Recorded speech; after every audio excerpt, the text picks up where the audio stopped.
Our first reading this morning was from Genesis chapter 18. I've always loved this episode from the life of Abraham.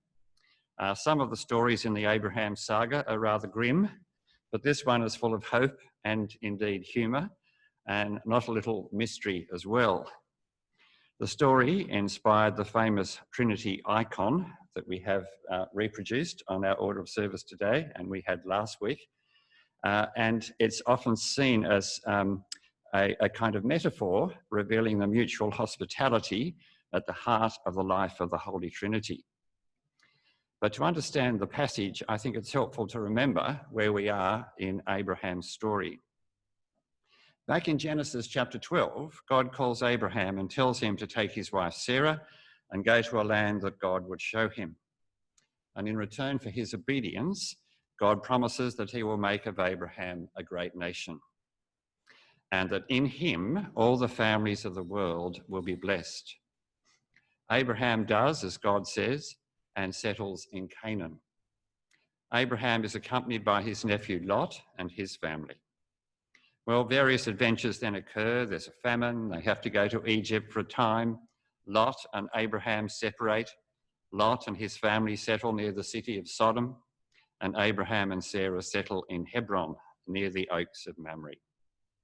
In chapter 15, God appears again to Abraham, and Abraham complains that although it's been promised that he will be the father of a great nation, there is the little problem of his wife's apparent infertility.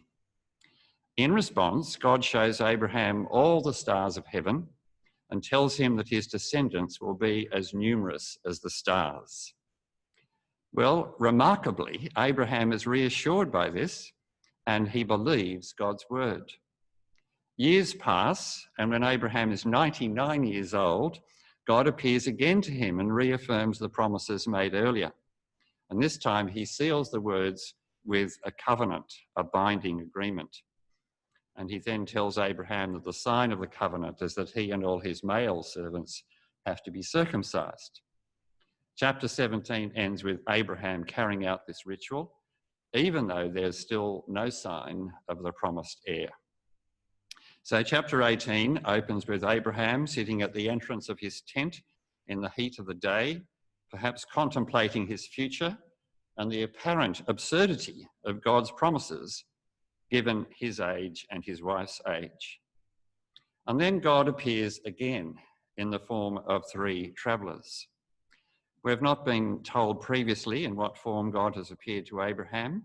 Was it in the form of a dream or a vision? Or did God show up in some angelic form? We're not told. But on this occasion in chapter 18, God comes calling in the form of these three men. They appear out of nowhere. No servants are mentioned, no camels or other means of transport. But Abraham responds with alacrity. Middle East hospitality is famous, and Abraham goes to extraordinary lengths to accommodate his guests. Their feet are washed and food is prepared. A little bread turns out to be a huge meal. 3 measures of flour is the equivalent of several kilos and would have been enough to make bread for a huge crowd. Likewise, the choice of a calf rather than a goat or a lamb shows that Abraham is going beyond the normal expectations. The meal finally concluded. The real reason for this unexpected visit is revealed when the strangers ask, "Where is your wife Sarah?"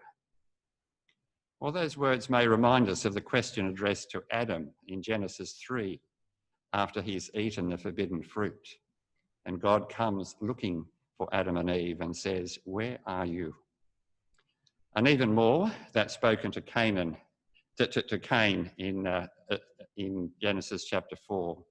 "Where is your brother Abel?" Well, Abraham replies that Sarah is in the tent, but fails to mention that she's been listening to every word. So she hears the astonishing news that the messengers bring, namely that they will return in due season and that she, Sarah, will have a son. Sarah, well past menopause, with her husband Abraham of advanced age, has become accustomed to being childless. So much so that when she hears the words of the men, her response, not perhaps surprisingly, is laughter. How is it possible that she and Abraham can experience something new, a new season? The Abraham-Sarah saga thus far has been about God's call embraced. But in this narrative, the call is not embraced. The Lord's words are met with the laughter of skepticism. Sarah, of course, tries to deny her laughter, but she cannot hide it from the Lord, who asks a question which is central not only to this narrative, but which continues to surface throughout the scriptures. Is anything too wonderful for the Lord? In the words of the Old Testament commentator Walter Brueggemann, this is the fundamental question that every person must answer. If the question is answered, yes, some things are too hard for God, then God is not confessed as God and his freedom is limited. We then find ourselves in a closed universe where things are stable, predictable, but in the end, hopeless. To answer no, nothing is impossible or too wonderful for God, then the world becomes a place of endless possibility and wonder. But we should not answer the question lightly or easily. At the end of the narrative, the question is not resolved. We're left wondering what the future holds for Abraham and Sarah. But of course, not everything depends on their answer. God determines to fulfill his promise. So we jump to chapter 21 of Genesis, where we read, "The Lord dealt with Sarah as he had said, and the Lord did for Sarah as he promised. Sarah conceived and bore Abraham a son in his old age at the time of which God had spoken to him." And what name do they give this child of promise?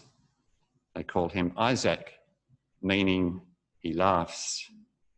Sarah declares, God has brought laughter for me. While the question, is anything too wonderful for God, continues to resonate throughout the rest of the scriptures, both in the Old and the New Testament. So when the young Virgin Mary asks the question of the angel, how can this be? She receives the answer, nothing will be impossible with God. In contrast to Sarah and also to Zechariah, Mary is presented as the one who did not doubt, for she believed that there would be a fulfillment of what God had spoken to her. But the question is not confined to the birth narratives. I think we can actually find it in the gospel passage this morning, where Jesus calls his first disciples with all their faults and inadequacies, and then sends them out with instruction to heal the sick, cleanse the leper, raise the dead, cast out demons. The unspoken subtext in that passage has to be that all things are possible for God. Not only the disciples, but even Jesus faced the question when he was in the Garden of Gethsemane on the night of his arrest. Facing the agony of the cross, he prayed, "Father, all things are possible for you. Remove this cup from me, yet not what I will, but what you will." But it seemed that everything was possible for God except the removal of that cup. For our salvation, there was no other way.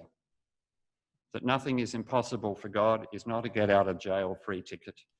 Sometimes suffering cannot be avoided.